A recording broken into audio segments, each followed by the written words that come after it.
Scammers are utilizing what are called skimmers or scanners or a whole number of words at very often ATMs, gas stations are quite common. And what they do with these machines is they're tiny. We're talking like centimeters, typically magnetized, and they can quickly place it over the spot where you put in your card. Once that's in there, when the consumer inserts their card, they're stealing information. When the consumer types in their PIN, they're stealing that information. So just by the normal act of putting your card into what you believe is a clean machine, the scammer from the skimmer will have your full account details, they'll have your name, and they'll have your personal identifying information, which would be your PIN. And with that information, they can drain your account. They can even call the bank and try to get increases in any credit lines that are available because they know who you are and they know your personal code. And just that skimmer is going to give them access to basically your entire financial history. Keypads and hidden cameras are utilized by fraudsters to learn information about you.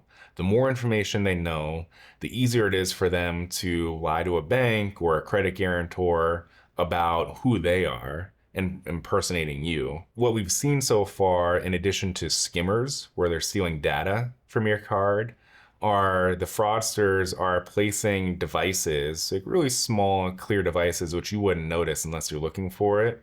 They're placing those devices over the keypads at the gas station or ATMs, anywhere where the consumer is going to interact with the machine and type in their PIN number.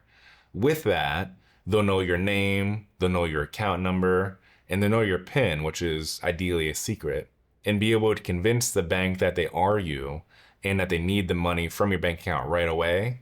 And once they get it, they run away with it. At that point, and you see such a transaction occurring, you need to submit a dispute right away, whether it's a telephone dispute or a written dispute. If your bank rejects that dispute, at that point you have the claim pursuant to the EFTA. Phishing scams used to be these obvious emails from Nigerian princes asking for money. In exchange for money, you would get a massive inheritance from them. Now they're a lot more sophisticated. Now these phishing scams really look like they're coming from someone you trust.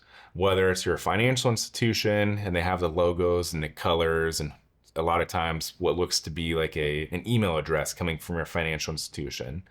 They're also pretending to be businesses you interact with, like Grubhub or anything along those lines. And just the act of having an email with certain codes on it in your inbox is enough for them to steal your information. It's enough for the fraudster to send you a text message with a link. Even if you don't click on that link, that's enough to steal your information. So these phishing scams have come very, very far in how tricky they are to catch.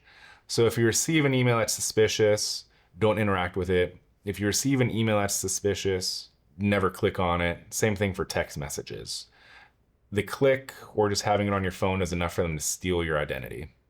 Public Wi-Fi, as convenient as it is, when we utilize it, that is making our entire computer or iPad or phone, whatever device you're utilizing to access that public Wi-Fi, is just letting the intruder in.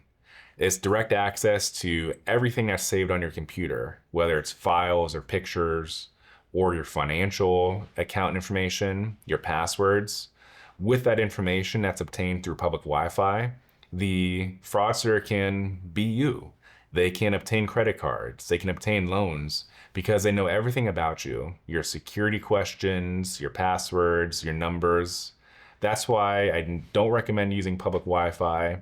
If you need access to the internet and you're out and about, use a VPN to make sure that your information remains masked and hidden from the fraudsters who want to utilize it.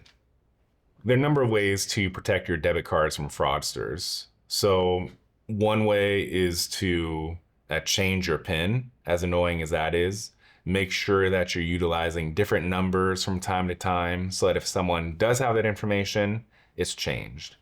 Another way to protect yourself is be careful about where you're shopping and where you're putting your information in for online purchases. We know that ATMs and gas stations are often targets for fraud. Just look at the machine and see if anything looks amiss. Is the tape broken on the machine?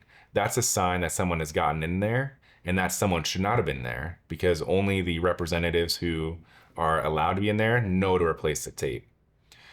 If you're shopping online, pay special attention to the website. Is this an online retailer that you're familiar with? Do they have reviews if you haven't dealt with them? Do those reviews appear to be legitimate? But just, be cautious. We're so used to the convenience of electronic payments that sometimes we forget obvious warning signs that should deter you from providing your personal information to that individual. Modernly, there's an uncountable number of ways for the fraudsters to obtain your information.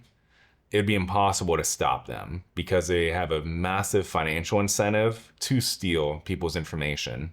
The best thing you can do in order to avoid negative and long-term repercussions of this is to be diligent. Pay attention to where you're shopping, watch your statements for unauthorized transactions, and if you see anything along those lines, dispute it right away and give local law a call, because what we can do is walk you through that process and make sure that if the bank rejects you, even after receiving all of this valuable information to substantiate your claim, at that point you have a strong claim that allows us to put 6 or even sometimes 7 figures in your pocket.